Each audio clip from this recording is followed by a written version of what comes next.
Okay. Welcome, Dev. What's going on? How are you? Hey, Garrett, nice to see you again, man. Yeah, I'm doing pretty good. I'm kind of deeply involved in this. I don't know, I'm back on my inner journey a bit, Oh, I've been doing this belly breathing workout that I kind of devised from some old pranayama ideas and stuff, and just getting right into this kind of primal knot in my belly. I've been at that for like 5 weeks now, every morning, and 35-minute thing. And that's intense. I mean, it's just like, I mean, one thing is it's just stopped my desire for food. It's massively curtailed that. So I've dropped 5 kilos in weight, ooh, and I nice. haven't been below 75 kilos, which is not massively fat, but I haven't been below that for like 6, 7 years. So that's quite exciting because I've just lost this. The urge to snack is there, but it's just like half as strong as it was before, and I can easily overcome it.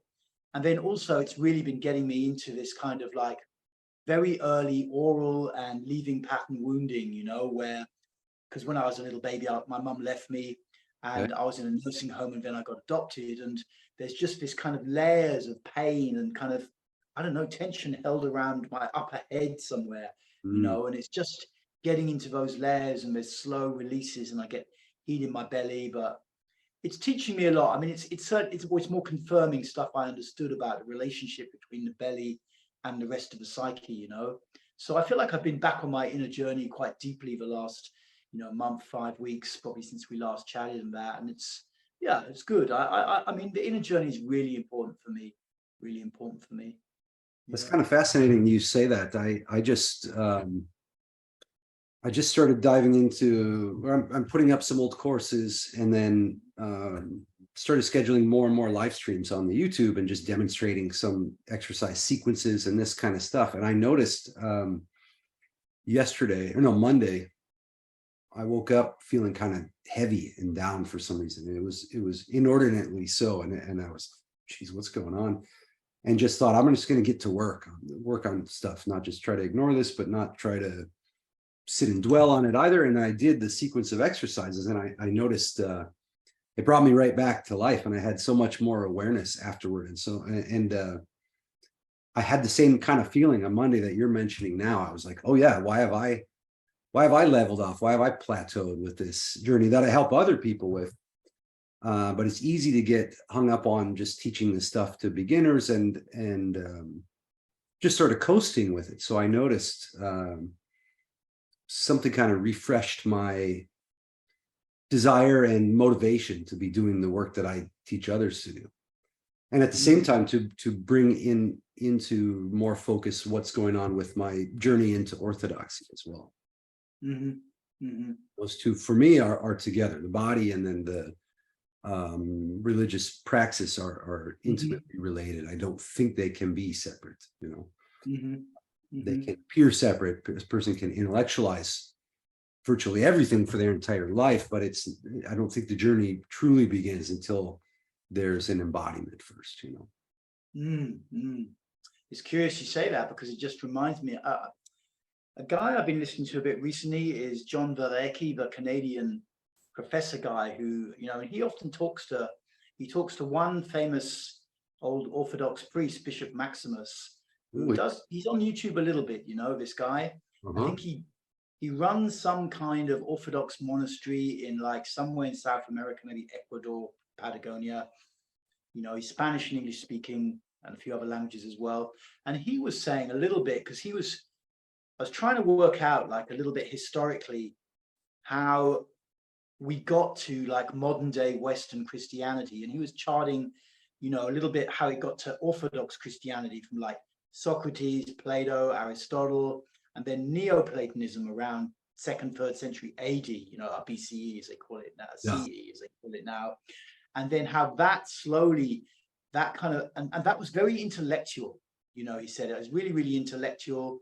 And the whole plus it had these stoic factions and objectivity and stuff like that, but it was super intellectual. And then the Christians kind of took this, because Christianity had been spreading out from like Rome and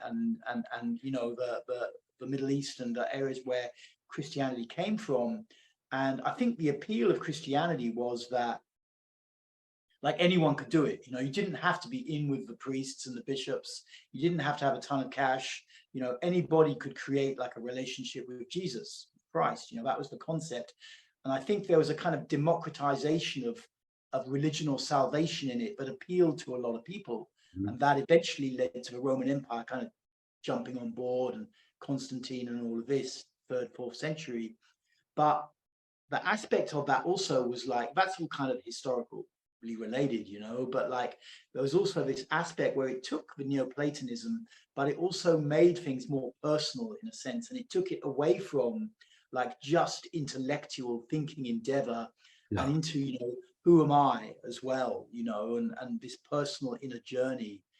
And then I guess somewhere down the line, after like Thomas Aquinas or something, I don't know, 11th, 12th century, there's this kind of big gap, you know, for hundreds of years, the Dark Ages, and then Martin Luther and all of this, and then it's sort of then it split, you know, the Western thing came off, but it was much, it had got this kind of rigid intellect to it, you Yeah. know, that has kind of beset humanity in a sense, and it's like given us a lot, you know, all the tech, you know, the fact that we're in totally different places recording this now, Yeah. you know, without that rigid intellect, it probably wouldn't have happened. You know, we would never have bridges, we wouldn't have technology. But the problem is that we apply the same rigid intellect to understanding ourselves, and it doesn't really work.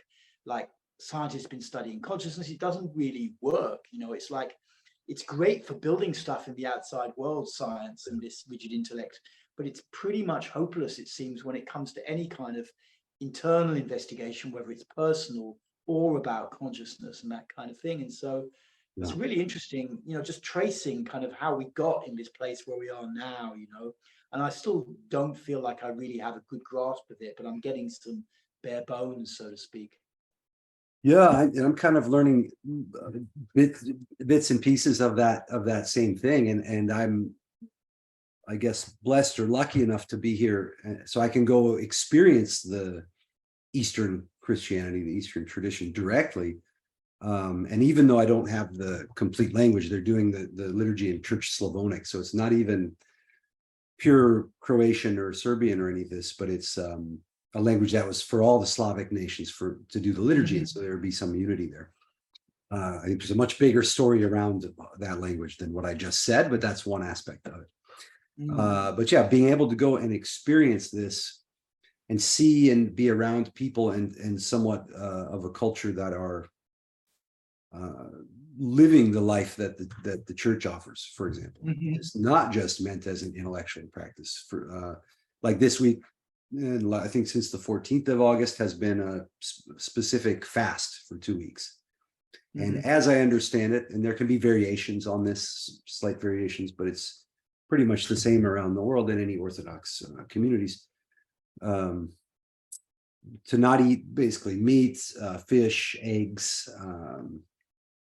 dairy during these 2 weeks. Now there's some variations maybe on Saturday or on Sunday or whatever, but since I don't completely understand it fully, I'm just attempting to do no meat, no eggs, no dairy, no dairy products. And I messed it up. I messed it up a few times.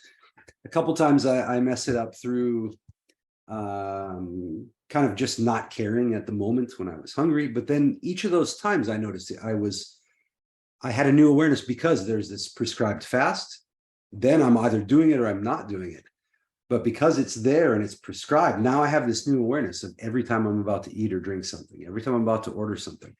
And that awareness alone is something precious, something that I think in certain parts of my life, I didn't have at all. There was just buying food and eating it. There was no thought about it. Other times, maybe I was more strict, but I find it fascinating that within the life of the church, there are these practices that totally bring a new awareness to what you're doing.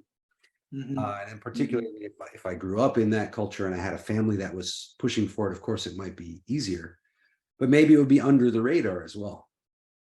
So I'm being made aware of this constant spiritual battle, for lack of a better term. I kind of like that term.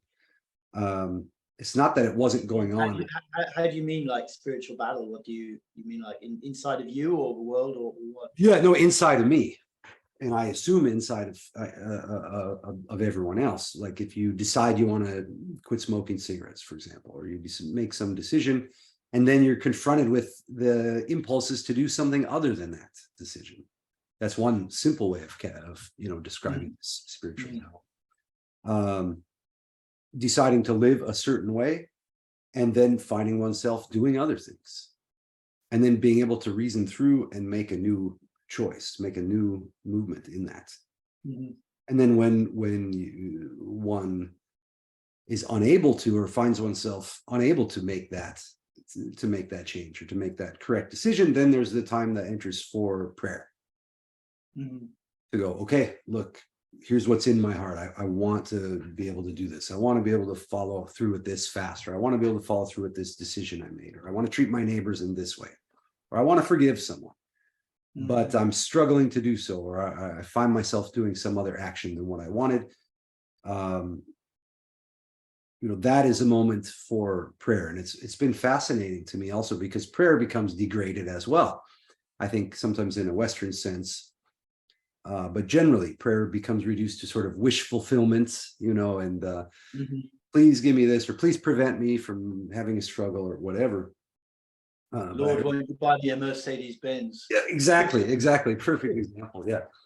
But I heard it said by one of the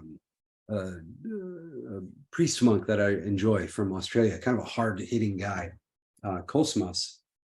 And he was saying that he was recounting times where various populations had sort of fell into depravity around the world. And then there's some kind of plague happening, or a fire about to burn a monastery, or about to burn a village, or some kind of serious attack or threat. And then the people are made aware of themselves and of the intensity of what's going on. They're not just drifting away anymore.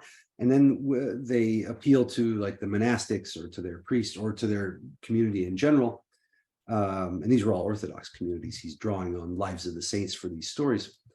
But then they would repent. They would have a change of mind and say, okay, wow, we're not living appropriately. We're not treating our neighbors how we're instructed to do so, and all this. And they would repent, and then they would pray for God and various saints to intercede. And then story after story after story, the fire stops right when it hits the edge of the monastery, or the plague stops the very next day. And it wasn't just one or two stories like this. It was like an abundance of stories. And he's drawing from a tiny little bit of the whole of the let's say the lives of saints, the Synaxarion, or whatever other source material you can draw from. And it was fascinating to me that there has to be a change of mind and heart for prayer to be valid. It makes total sense. At first, that was a hard pill to swallow, but it makes total sense. There has to be some reason that you're being heard. There has to be something inside you that says, "Oh man, I can see I'm not doing things correctly, or I want some correction, I want some help, or I want to gain some strength in my life, or gain some wisdom."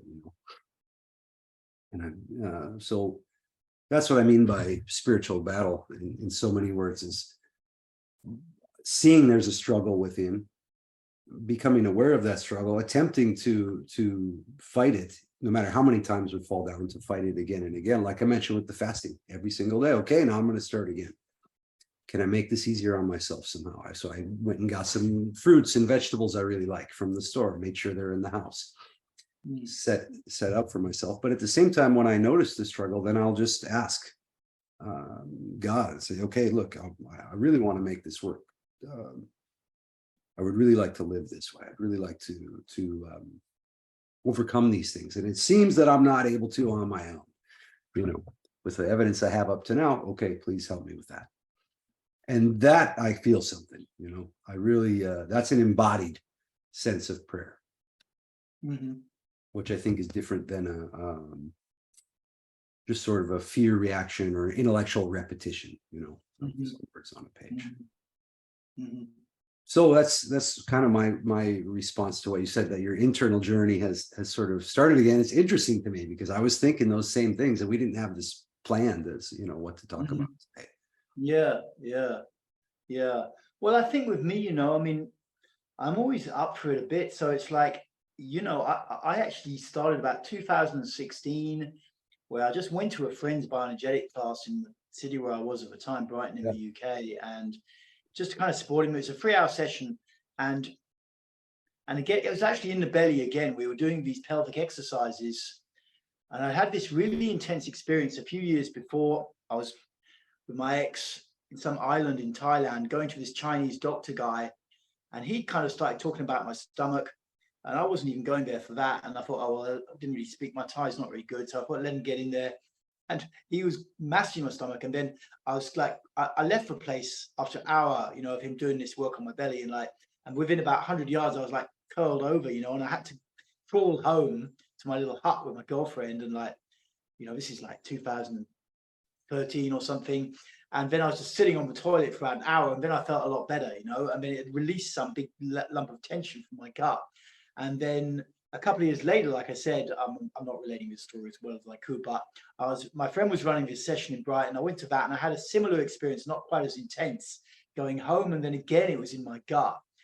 But it was such a powerful experience. I thought, I'm just going to do bioenergetics every day from now on. And then I've kept that up basically 7 years later, and created my channel in that time as well.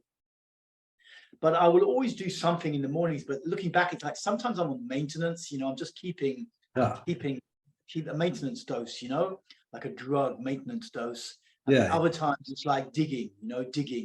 And also, at some point I ran out of kind of techniques to dig with, and then I've got back into this belly thing, and I found some breathwork techniques that actually move the belly as well. So now I'm back digging again. I've got a new technique and I can dig with it, So, but I will always, what I've always done, I guess, from being a kid is like, I tend to look and try and get ahead of the ball.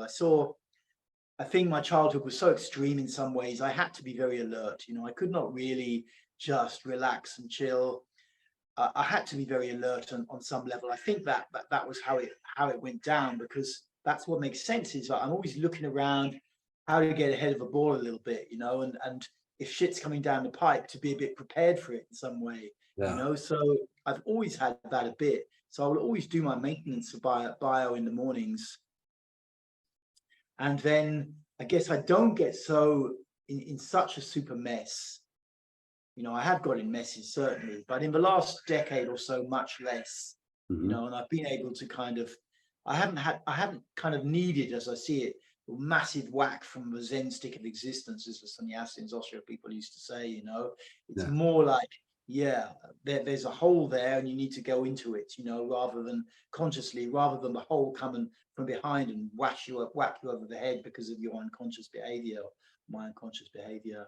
So it's been a bit more like that for me, but I'm very grateful that I can still get in and go deeper. There's always another layer, and I've been really aware in the last month, part of me that just kind of cut off from the world, cut off from society as a little kid, and I'm just been more aware of it and feeling it, and feeling the way it's become structured in parts of my body and stuff like that. And my whole relationship with conspiracy when I was younger, with not wanting to surrender to authority in some way, or when the external authorities, that when there was a push that I had to comply, this huge resistance of fighting and justification narrative and stuff, just more aware of that, more aware of so much stuff. And also having bursts when I'm really just crying and releasing. It's all been this early childhood disconnection and going into my head to escape.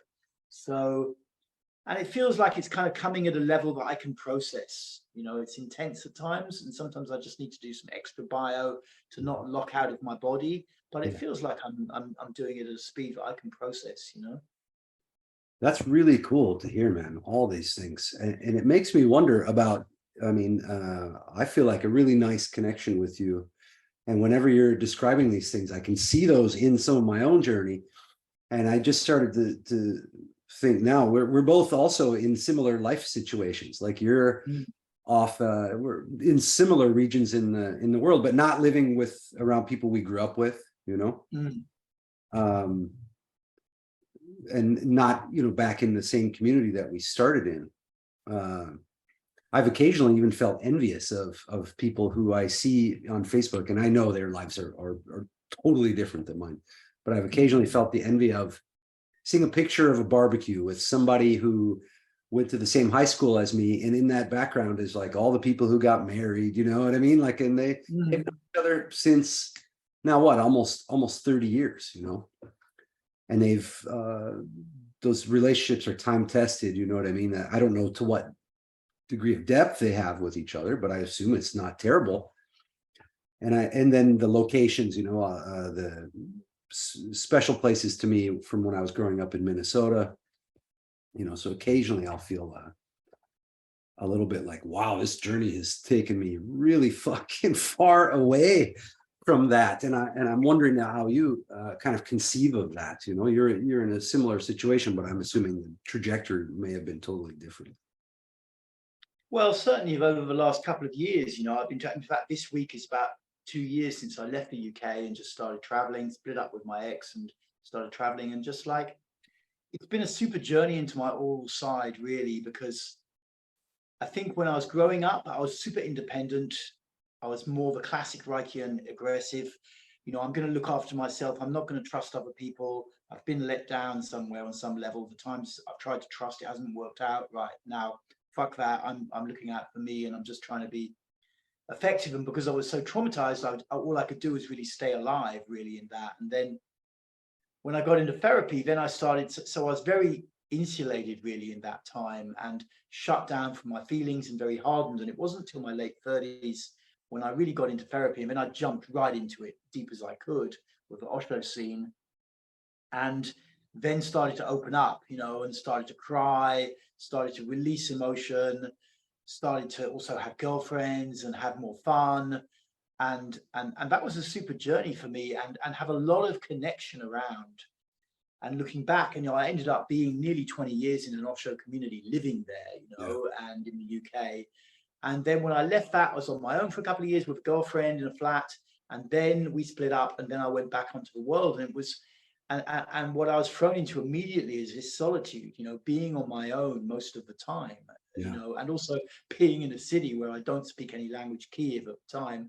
I don't speak the language. I had one vague friend, Peter, and then, and I didn't know anybody else, you know, and being, coming from a background where I'd been locked off growing up, and then I'd learned to open up and be with other people, and be emotionally aware, and to communicate what's going on inside. I mean, suddenly I'm in this environment which is the antithesis again. I'm back locked off again, and just struggling with that, and then just going out to meetups. You know, I was kind of lucky in that I did a lot of social therapy at the time when I was doing a lot of therapy in my 40s, and I know kind of, okay, I need connection. I need to meet people. I need to speak to people, and I need to, so finding meetups where people spoke English, which was not so hard in Kiev in those days, and then just going out and meeting people. And then sometimes it's too many young people, and they all just want to get trashed, and I'm too old for that now. You know,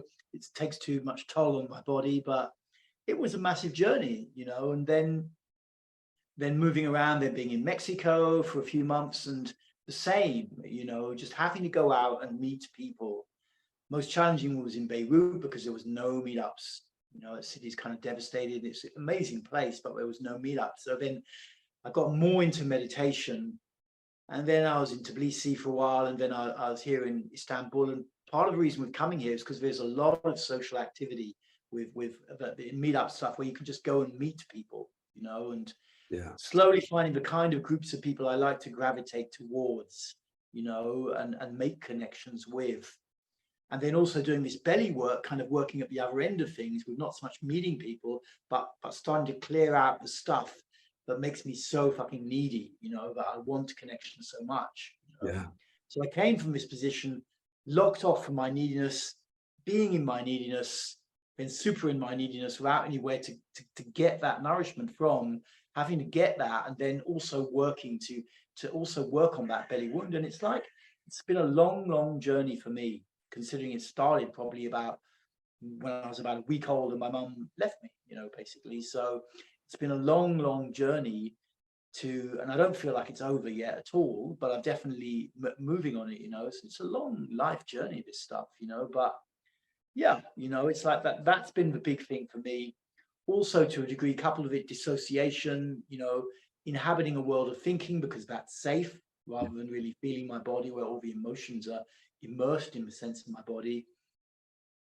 And to a degree, the endurer side, the side that just doesn't want to be told what to do, that is afraid of really being, I'm not so much afraid of anger anymore. That doesn't really get me, but still a side that kind of wants payback for my childhood and doesn't really want to, it's just like refusing to change. I'm not going to change because my childhood wasn't perfect and I'm just not going to change. I'll change a bit, but there's a bit that I hold back, and that's the endurer side in Reichian character structure, So it's been very challenging the last 2 years, and especially, this belly breathing, all three of those, which are classically the pre-egoic structures of the character before the ego really comes online, all of them starting to get more worked on, that's really been my journey. And it's been super challenging at times, just being so much on my own and feeling so much like, particularly, I need my girlfriend, I need a girlfriend, and like, and having to not get that, probably helps being a bit older and not like super good looking, because I probably would have got a girlfriend if it more easily from if I looked differently, going out to meetups a lot and meeting a lot of women. I probably would have met one. I have to work harder at being older to get one, but it's actually worked out well because I'm just confronting that side of myself. Yeah. And I've been on dates where I'm like with someone and they're quite suitable for me, we're suitable, but then there's this voice in my head like, do you really want to be in a relationship at this time? It's like it just comes up for me as just sitting there in some restaurant. So that's, it's been a journey. It's been a big journey into those pre-egoic woundings, that I received and but don't go away. And it reminds me, sometimes I'm into a bit of philosophy and intellectual stuff, but I'm chatting with one guy a bit, won't mention anything about him, but it's like what I've realized is like the mind is like, it starts from this egoic state, age around 2, and it just keeps going. But these woundings that we picked up in the first 2 years, they don't go away. They don't, or they're unlikely to go away, and they influence the mind. So we can develop this huge fucking ego, and we know all this stuff about the world, and it's all predicated on these core woundings that we've got, and the level of that going on in society, particularly amongst more intellectual males, is like massive, massive. These core woundings do not go away. It reminds me, actually, just going a little bit more, is like one of the early Star Trek movies, after the series, they made these movies. And one of them, I'm not an expert on Star Trek, but one of them was about the Enterprise. Captain Kirk there's a threat to Earth because this weird space satellite is coming back towards Earth and it's going to destroy Earth. And it's called Vega. And then they work out in the end that it's actually called Voyager and it's looking for its mum. It's going to destroy the Earth because it wants the old NASA call sign to be given to it, but it originally got when it first went out into the universe, very powerful metaphor for the human mind, explaining it right. We had this Voyager thing when I was a kid, NASA, the Americans let it off somewhere and it went off in space. And this movie hypothesized that it's been going around the universe, collecting information, and now it wants to come back and meet its mother. And it's hovering around outside Earth and it says it's going to destroy Earth. And they work out it's not this weird alien thing. It's just come from Earth, hundreds of years before, but because NASA's no longer there and it doesn't have the call sign going out, the radio signal, it's going to destroy Earth because it can't meet its mother, So that's an analogy for me, to how the human intellectual mind is, going out there, learning all this stuff, but it's all predicated on this gap that we've got, these gaps that we've got, these free pre-egoic structures that we can carry around, Yeah. So I've been super reminded of that with various things going on in my life recently. Yeah, man. Thanks for sharing all that. That's really a nice way to put it, man. Really. It reminds me of it. This might be an interesting story as well. It relates. There was when I first met Dr. Hyatt, he's the guy who got me involved in the undoing stuff. And we were at this workshop and there was taking off our shirts, laying down on the mattress to have, a little bit of a session. And it was the first time I'd ever experienced that outside of like the books, DVDs, and stuff I worked on my own. But he saw my shape of my chest and saw these tattoos and everything. And he said, something happened to you when he's saying this to me. Something happened to you when you were little where you had to handle something, but you couldn't handle it. You know, you couldn't handle it. And that's why there's the tattoos now. That's why the chest is puffed out in this really specific way. And I thought at that time, this must have been now almost 20 years ago, but it's weird to say that.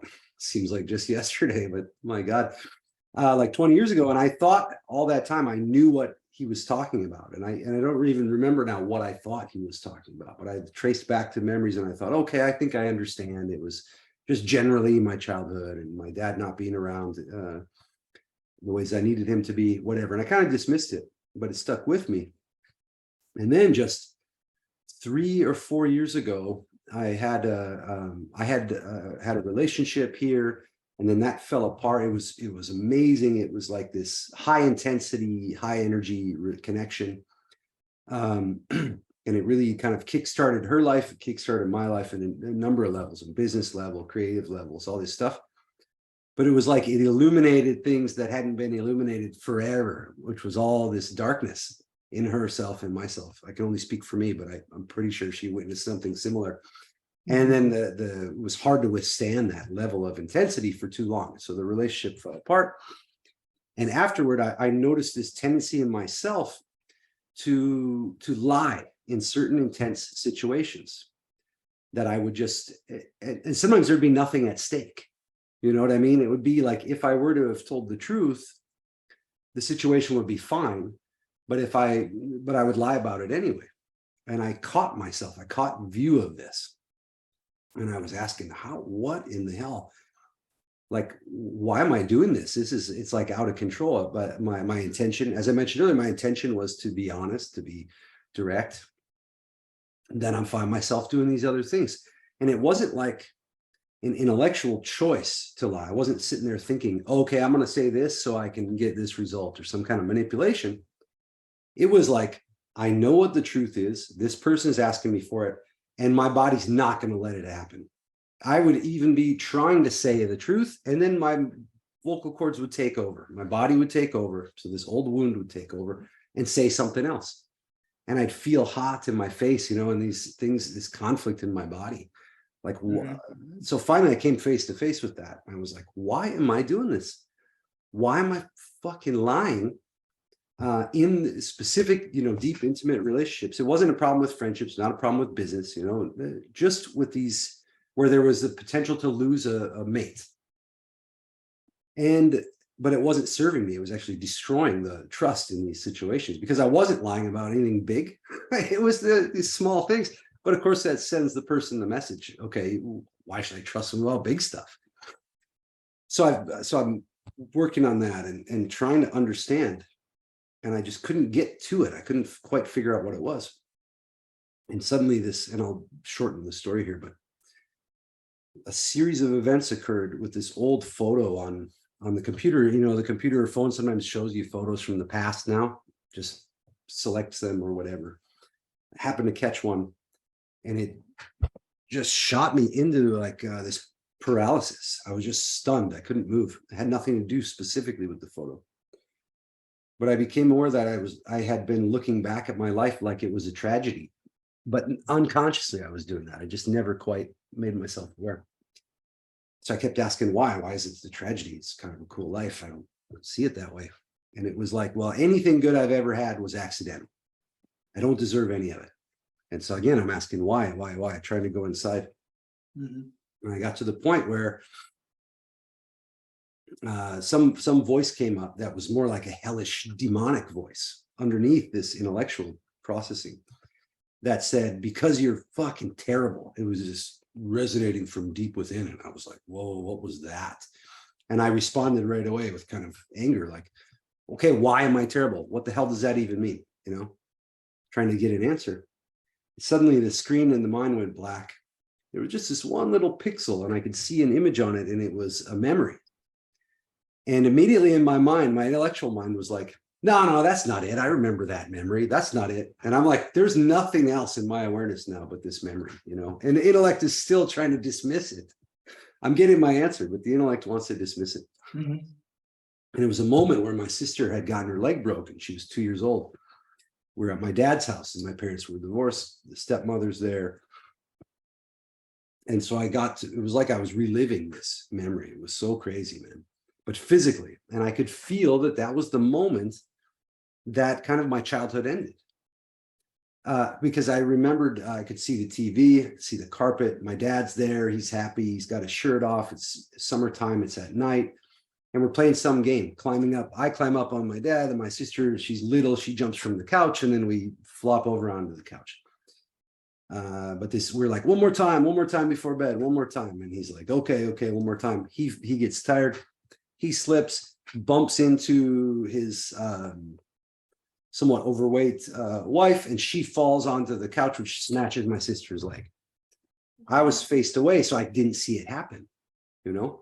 Then we don't go to the hospital because my dad's worried about everybody's reactions, you know. Oh my God, are they going to let you?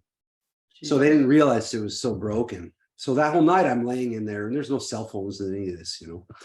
I'm laying in the room next to my sister, and she's crying the whole night, you know. And I'm the older brother, but I'm 4.5. But it's all on me that night to try. I'm like, what can I do? So I remember being the longest night of my life, you know, at that time. I was like, what can I do? There's nothing, no one that can help. The next day at the hospital, the police are there, all the family's there, everybody's there. And it's all fallen to me to answer what happened.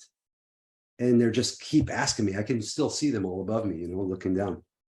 And I felt so much pressure. And it felt like they wanted me to go against my dad and say that somebody broke her leg on purpose, which I know didn't happen, but I also didn't see exactly what happened.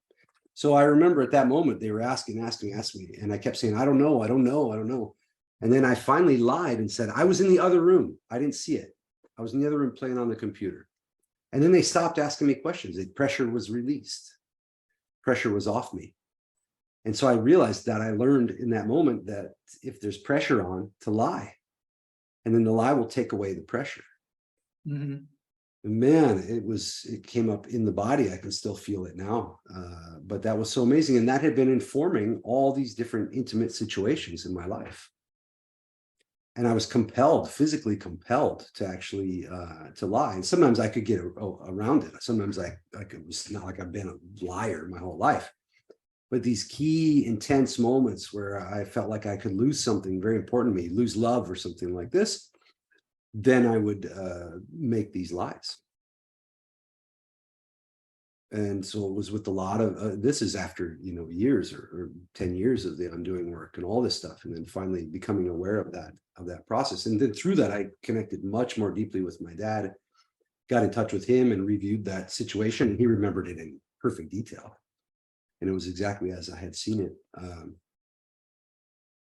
And so, yeah, that was like a deep, deep wound.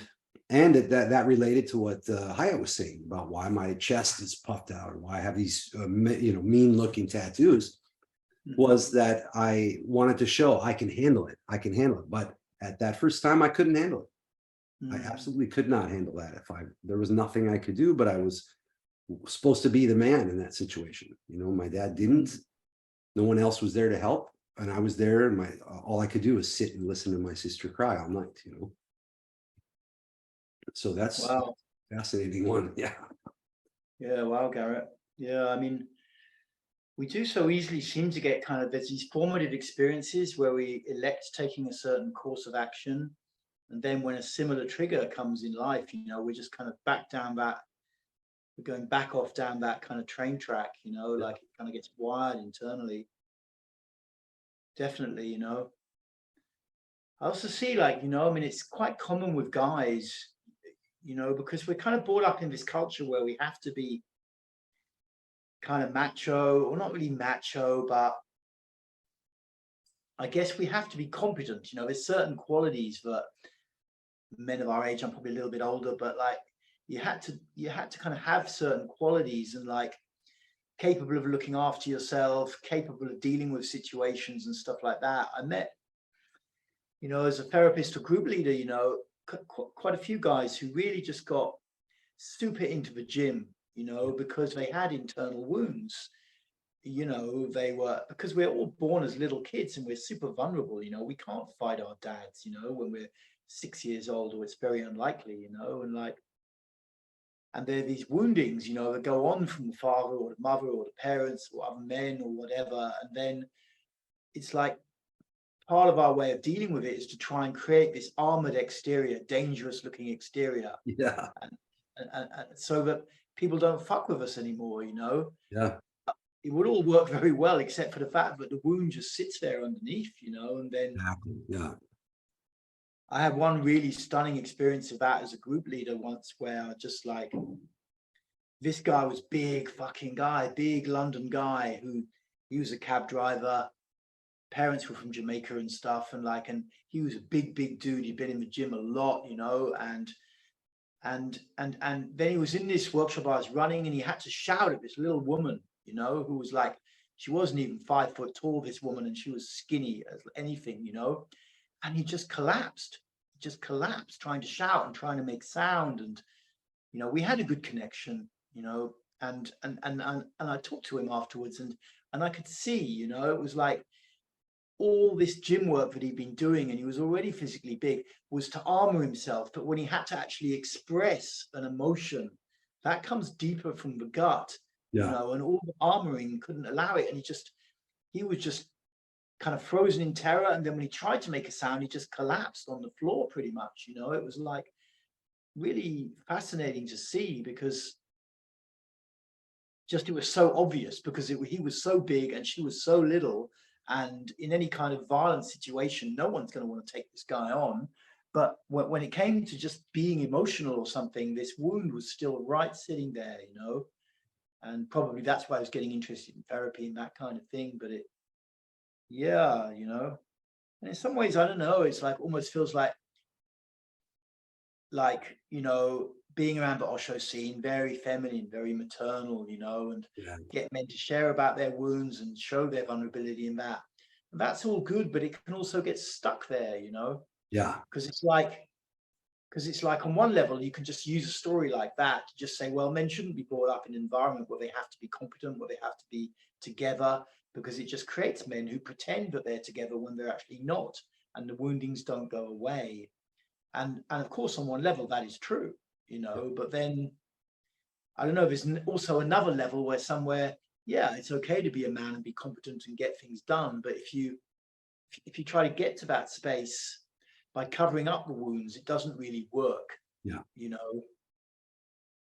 Reminds me also, running a workshop, I was the workshop leader and I had a good female friend therapist working with me, but I was the kind of workshop leader, and we're doing this intense process. And there was one young guy in his 20s, and he was just crying his guts out. And I had to really physically restrain her from like going and comforting him, because I could just see where he was at. He needed to cry, but not have a mother. At that point, he'd done the mothering bit. He needed to cry it out. And he just wanted the mama. He just wanted the mama. He's about 25, this guy. He just wanted the mama. And female therapists in that situation, it's very hard for them not to go in, because they just want to find the wounded man and hug him, give him love. It's a strong mothering instinct. It's natural in the woman. And I had to, because I had group room superiority, because I was just running this workshop. And then I said, no, not this time. And then she's cool with it because she's professional, But I just was aware it was so hard. She's a very experienced therapist, this woman. It's so hard for a woman therapist not to want to comfort a man when he's in a lot of feelings. And sometimes it's appropriate, especially when it's the first time they go into those feelings or they lock off. But then at a certain point, you have to cry it out, and you have to then get up and keep moving. That was a big learning for me. This guy was habitually doing this. You get to a certain point of woundedness, and then then mama's going to come and look after you. So it was like, it wasn't the first time. Anyway, it just reminded me that. No, this is great territory, and I'm thinking that this is really cool, because I'm guessing that I haven't really brought this kind of level of stuff up on a lot of my YouTube videos. I'm usually instructing or giving exercises or covering specific topics, but I think this is kind of cool for both of us. it's nice to actually share these things, and I hope that other people find it valuable or find some strength or motivation, like even at my age, at your age, that we're still digging around and going deeper with this stuff. You know, it is really a lifelong process, as long as we have the body, you know. Yeah. And because, there's no written material around this subject, people Yeah. assume that, because most of psychotherapy is written down and stuff like that, virtually no one writes about this deep emotional process work that's very fascinating to people, or Yeah. body-based therapy, no one writes about this stuff. So it's like we're pioneers in this field because Yeah, no one else is doing it. No one else is doing yeah, because it. I forget that. I kind of forgot that again. So you mentioned it because I'm immersed in it, you know, and I'm always looking at the old guys and women, you know, the Lowen or Pierrecos or Rigardi or even some of the lesser known ones. There was a bunch of books like Reiki and body based and bioenergetic books that were coming out, almost all of which are out of print now. I think you can still get for super cheap, but not to say that people need to go after those, but there was literature like that. Maybe it was big in the 60s and 70s, maybe more so, but it seems to have been almost systematically removed from, especially from psychiatric training, as far as I can tell. Any of the psychiatric people I've talked to, it's maybe touched on in their degree, but very, very little, if at all, the embodiment or body-based practices. And then in the world of psychotherapy, it's almost completely absent as well. I mean, there may be some with the sociodrama, psychodrama that can touch on that stuff, you know, at least some of the emotional process work and the method acting, maybe if it's part of it, you do get into the body, but this deeper stuff with the breathing methods and the breaking chronic tensions and that, yeah, I guess you're right. It is kind of missing from the. Yeah, and the deeper dynamics between men and women as well. You've got the whole spiritual tradition through Tantra, which I kind of know a bit of, being in Osho for so long, but seeing there's this phase where a man needs to open up and cry, but then they need to stop, then they need to stop and actually dig in and go deeper, or a very common belief is that women find it easier to access their emotions than men. And to a degree, I think that's true because they're more orientated towards emotion and they want emotion, and they often may have been brought up with a dad who was very emotionless, and they were genetically configured by their DNA to expect more connection from the father.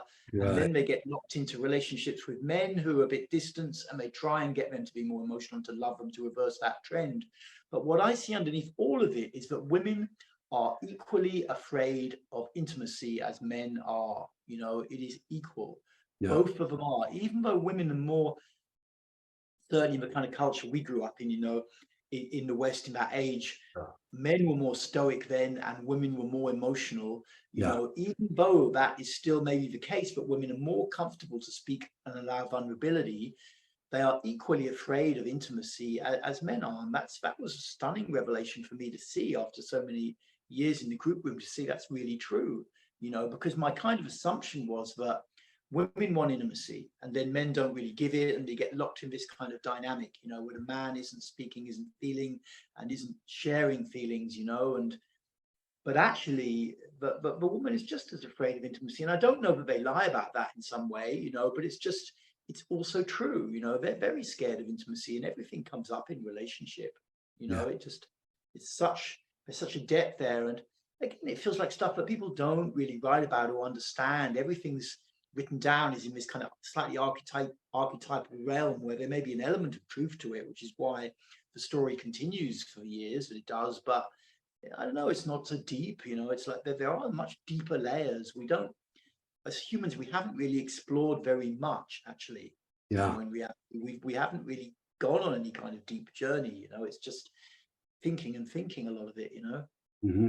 That's the main issue, is this thinking. And that's, to me, is the first big transition for people that come to the work that I do, and I'm assuming somewhat the work that you do. But I can say that even though they've been maybe practicing something like Tai Chi or martial arts or other physical systems or even yoga, when they come to this undoing work with the breathing and the body movement stuff, it's like the first time, and we probably mentioned this before, but the first time it's like they're getting a direct experience outside of the intellect, outside of the trance of words and interpretations.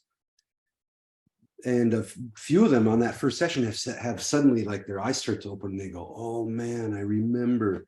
They don't have words for what they're remembering, but it's this remembering of like, oh yeah, I'm actually here looking out on this experience, looking out on the feelings, looking out on the thoughts, looking out on the senses, and then the surroundings. And it's like they fell out of that driver's seat at some point, or fell out of that throne at some point, and then lived in a world made of just ideas, and treating and reacting to that world as if it's more real than what's actually going on in the physical. Yeah, for sure. So then, because they were already lost in what I call the world of words, then when they do take a physical class, when they do go to take a martial arts class, when they do study Bible, when they do study something else, it's all like usurped into that world of interpretations and words. So it's like an impersonation, or what is that word for a fake copy? A simulacrum or something like this of the original. Like we're one step removed from, or multiple steps removed from, the direct experience of what's going on. So I found when they do the undoing sessions, then they go back. I said, now go back and do your Tai Chi, do your martial arts, do your dance, whatever. And they felt like they were entering it for the first time, even though they might have been very advanced practitioners of these things. But when they came back in an embodied sense, it was like, you know, one yoga guy said, he was a teacher for many years, and he said, oh man, now I really know what I'm teaching. I was blown away when he said that, but it makes sense now, because of course he was studying in a disembodied way. So even though you can make the body follow along, it's not like something's missing. It's not fully alive. It's not fully tuned in. So maybe it's rigid, it's armored, for whatever, for lack of a better term. And then you break some of that armor, go back to those practices, and they're brand new. Absolutely. Yeah. Well, it's like there has to, I mean, certainly with the kind of older style people, you know, in the sense that 80s, 90s man, you know, this rigid armored appearance, and then needing to have a breakthrough, you know, for the emotions to come out. I had a very strong experience of that when I first started doing therapy. Of just at some point, the pressure was so intense, all the screaming and madness in the group room, I just burst into a flood of tears for like 20 minutes, you know, and I hadn't at that point cried for like certainly years, like 5 years at least. I mean, I just had no clue what was going on at all. I was just being flooded with tears, and people are stroking me and telling me it's okay, you know. But like, and that was, you know, you need that breakthrough moment. But then it's like, where do you go from there with therapy? You know, it's like, where do you then go from there? Because I see then, I don't know, I guess in my own experience of being around the Osho scene, and there was a lot of very good therapists and really deep therapeutic stuff going on, then it's like, okay, you take, that was the speciality of that scene in therapy, you know, you take those rigid armored people and you get them into their feelings. But then of course you go back, an opening has occurred, but then the mind still reestablishes itself, the body still having a certain level of armoring, for sure. Yeah. And you know, it's that journey, you know, and that almost guideless journey that you're then on in that space, you know. And then it's so easy, I found in my own thing, to just get kind of lost in it as well. You know, I ended up staying 17 years in an Osho community, and I had enough breakthroughs, and I also, you know, to be fair, had learned to be a therapist in that environment, because there's so many people into therapy that then, you know, you can really develop your skills. So I'm very grateful for that. But then in my own journey, it wasn't until I started to understand Reich and the oral character, and the fact that pretty much any spiritual community in the world is absolutely rammed full of oral characters, you know, that I started to even question, you know, this was about 15 years in, you know, I just assumed that everyone just naturally needed to live in community and to be more open and to hug more and to be more like that. And that was the first thing that, and it didn't say there was anything wrong with what I was doing, but that was the first time my mind encountered an idea from a source I rated and would give respect to, but said, maybe that's not the end, you know? Yeah. So just in my own life, you know, I could get stranded for like a decade almost, you know, totally. You know, several times in my life, I've been stranded for a long period of time. It can happen so easily Yeah. because we don't have a society that's being run by people who are into therapeutic journey. You know, they're just there to maintain their power and keep you working your little job or whatever. You know, it's like, and there may not even be anybody who really understands deeper therapy. You know, it's like it's crazy shit. You know. Yeah. So that's one occasion. And another occasion, I mean, when I was 24, I had this big acid trip. I was experimenting with drugs a lot, and it just really freaked me out. You know, I hit a point where there was so much anger inside of me. I was terrified I was going to go into some kind of psychosis, you know, and like start killing people or being really bad. And then it started to wear off, but it took about 2 or 3 days for it to go completely. And it so terrified me to see that the angry side of myself, which when I started to do therapy 10 years later, then I started to understand it, but it just so terrified me. It just really shut me down for a decade, basically, you know, and that's how life can go so easily. You know, it's incredible, you know, when I really think about it sometimes. Yeah, man. I think I've been down a lot of dead end. I don't know if I want to say dead end, but Mhm. it is a useful metaphor. Like you said, stranded. That maybe that's more apt. But yeah, I think that even began when I was in high school, and I knew I was breaking away. I had that same rebellious kind of instinct. I found, and I remember finding punk rock. It started out with stuff like Nirvana, you know, whatever was new, and the kind of wow, that's so different. And then went into like this actual raw kind of punk rock, like people on the streets and mohawks and crazy, you know, more like removed from the mainstream music completely. And I remember feeling like, oh, this is it, you know, this, I found my people, I found my life. This is what my life's going to be. It's going to be this punk rock thing. And then a couple years into that, I think I wore a shirt that was a country band shirt to a punk rock show. And then all these people were making fun of me, you know, and I was like, man, thought I found my way out of this school bullshit, you know, like, what is this? Like, these aren't my people, this isn't my thing, you know. And but in my head it was like, oh, I found it, I found the homeland, I found my way of life and everything. And that kind of shattered that.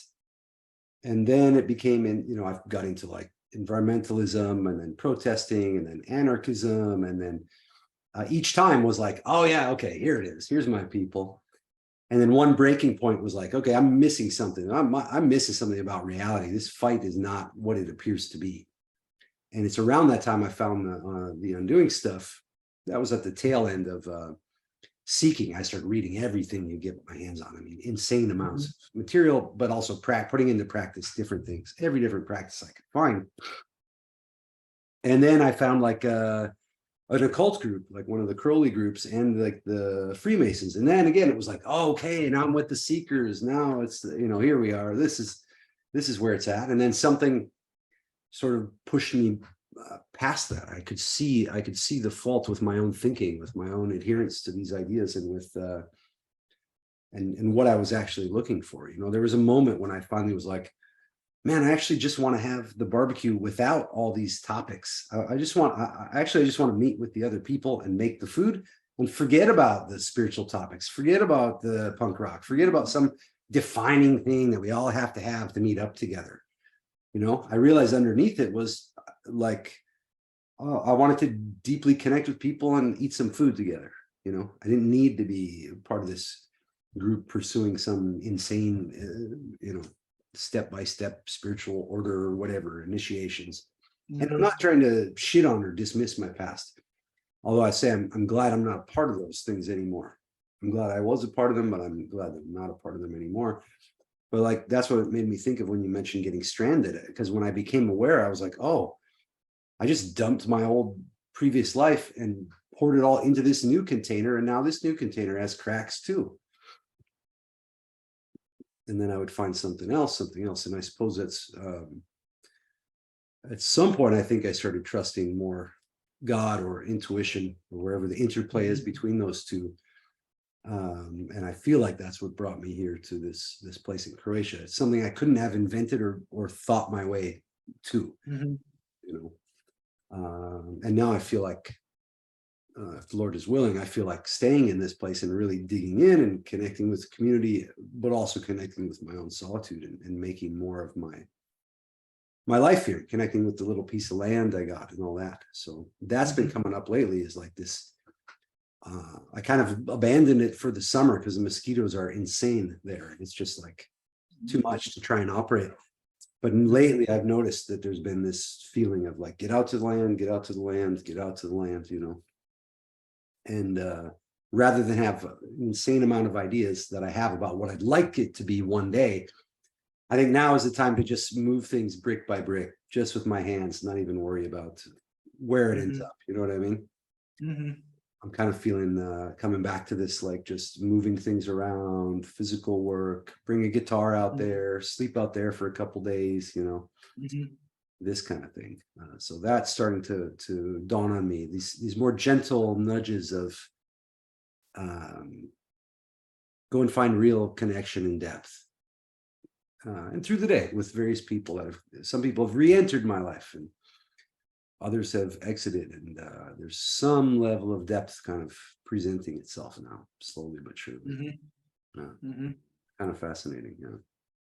Yeah, interesting, man. Interesting, and interesting to hear. You know, like, because there is this thing where we just jump into different kind of scenes in life. You know, it's almost like, it's curious because it's almost like there's a part of us. It's a bit like that Michelangelo painting. You know, or what, you know, like there's some character reaching out somewhere, Yeah. and then there's some part of us reaching out, and then, you know, and I look at the different scenes I've been in, or punkdom or hippiedom and spirituality and Osho and stuff. You know, it's like there is this kind of, there's something in the mind that sees this thing as hyper relevant at some point, or you know, you're super attracted to it, or there's just a really hot woman that you fancy there, or whatever. There's something that just kind of pulls you into a scene, you know, and then you get in the scene, and then at some point it's like a washing machine for a while or something, and then you come out again, and then, you know, another scene or another relationship or something, you know. But there is this funny kind of force inside somewhere where, especially for some people, they manage to tune somewhere into what they kind of need intuitively or something like that, you know. Something like that, you know. In cognitive science, they call this thing relevance realization, you know, where like there is this kind of force. It's not understood inside the psyche, even though this is mainstream science, but what we find relevant is not just, you know, okay, I want to make a cup of tea, I need my kettle, you know, that kind of just tools and things like that, but also, you know, this is, I need something like this, and you're trying to feel it out somewhere, you know. And for some people, they manage to get the connection to what they need, and others not so much, and they get stranded in addictions and lost or something like that, you know. Not even necessarily like drug addictions or heavy addictions, but just repetitive behaviors with food and work and rituals and stuff, and they don't quite get, you know. And I don't see, when I look back at my life, any reason why I should have got the connections that I did at the times that I did. I don't consider myself to be particularly good at spirituality, or even being a therapist, especially, you know. I mean, just, it's more that I've just had a lot of experience. I don't consider that I have much talent, to be honest, you know, or natural aptitude. It's more I've just stayed in things because I needed to, or because they were meaningful to me, and then developed, you know, abilities because of just staying in them so long. But I don't, you know, and now I've come to a place where I can help a lot of people potentially, but like, it's kind of weird as well, you know. It's kind of a little bit weird, you know. There's some force that pulls people in somehow. I don't understand it at all, you know. But it's curious, you know. It is quite curious, yeah. And I relate to what you're saying too about becoming a practitioner of this stuff. It wasn't something I ever aimed at or even thought of or conceived of myself as doing, you know. It sort of was like just dropped into my lap because I pursued it so much. I was so drawn to the work and to that particular teacher at that time. And that it blew my mind when he had died. The publishers had called me and said, hey, we'd like if you come and finish the DVD series. And I was like, I dismissed it immediately. I was like, no, what do you mean? Why don't you get somebody who's done more of this work than I have? And they said, no, really, basically there's nobody else. maybe there was a couple who had, but that are not in position to want to teach it. And I had always wanted to teach it. I mean, I'd wanted to teach it once I got deep with it. I wanted to just learn more and more and more about how it works. And that came out in working with anybody around me who wanted to. And then I happened to be in those groups with people that were open to that kind of experimentation. And so I had the motivation to just work with whoever, with anybody. I'd meet people at the grocery store and I was so excited. They'd come back to the house, we'd do some breathing, it was it's mind-blowing to remember those times. I don't know how I was even operating. It would be weird now to like bring someone home from the grocery store to do a session, That was pretty wild back then, man. But and then in massage school, and I started working with massage therapists because they were more open to experimentation on that level. Martial artists, rock climbers, this kind of stuff. But yeah, I never thought of myself in that way until I was asked by other people to do that, to finish the DVD series and stuff, and which I did end up going and doing. And then I got a lot of confidence from that, in my mind, everybody who read the books and bought the DVDs was doing all the exercises, And then I found out, okay, no, actually, that's not true at all. Like most people are not doing the exercises. They're just buying books and reading the systems and all that. And that really governed how I developed a lot of the work that I do. Especially when now we have live video. So a person can't really buy your workshop and sit there and not do anything. They can, but it's going to be real obvious, So I've tried to build that into the work to make it so that people who do buy a workshop or go do a course actually do the movement stuff and get some results from it, Tried to build that in there. Well, I didn't realize you completed that. I remember talking to Nick Farcher, the guy in Falcon Books, and he was talking a bit about Chris because he was friends with Chris, or Alan, I think his name was really, or something. Yeah, Alan Miller. Yeah. He knew quite a few people in that scene. He was kind of an interesting guy to talk to, Yeah. And because he died, he wasn't so old when he died. Yeah, did he have a heart attack or something, or I don't know. He died of like he had a bunch of strokes at once. But he was already in the hospital. He was hospitalized for esophageal cancer. Right. Wow. Is that a pretty heavy one? Is that a bad one? The cancer? Yeah. I really don't know. Yeah. I don't know. I think it had spread around. I don't know the details. I didn't know the details at the time, but just that he had been suffering from it for a while and then succumbed to it with strokes. Wow. Yeah. Wow. So then they called you in to finish it off. Wow, that's interesting. Yeah, and I had met Archer. That just really got you into it, eh?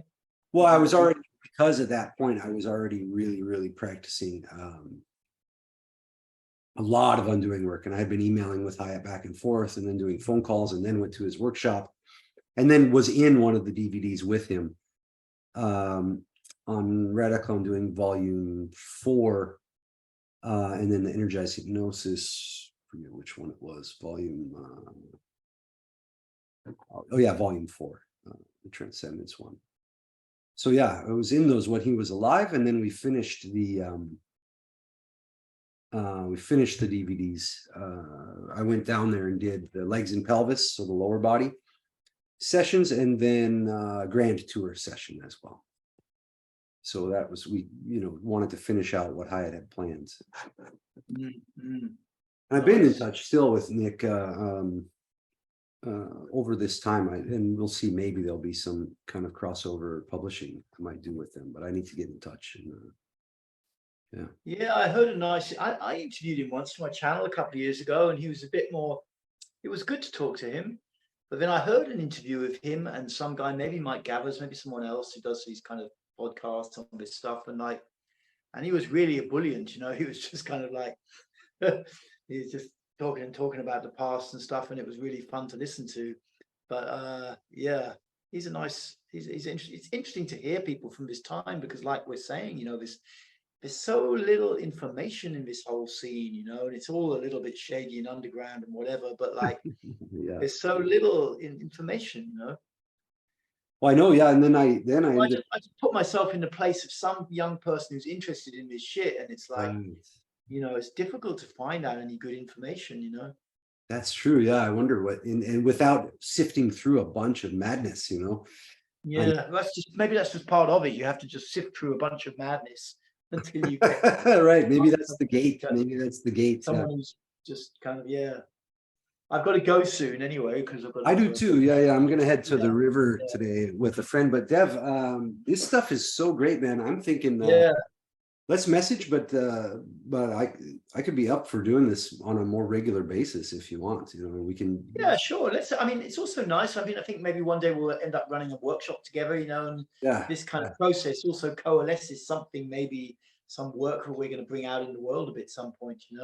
yeah. I feel like I could do that with you. Yeah, yeah. I would like that as well.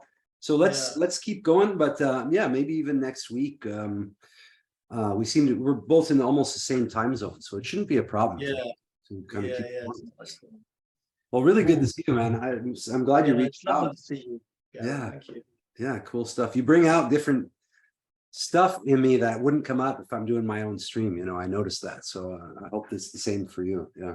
Yeah, yeah, yeah. The stuff. I mean, I try to talk about stuff, but it's good to have someone else. And then I kind of it because my memory is not very good. I mean, it's getting a little bit better, but like just having someone and then cut suddenly it's like, oh yeah, I remember that happened to me, about this kind of thing. Yeah. Very cool, man. Yeah. Well, thanks for sharing everything. That's really nice. And yeah, I hope you have a great rest of your day. And we'll talk to you again soon, man. Yeah. You too, Garrett.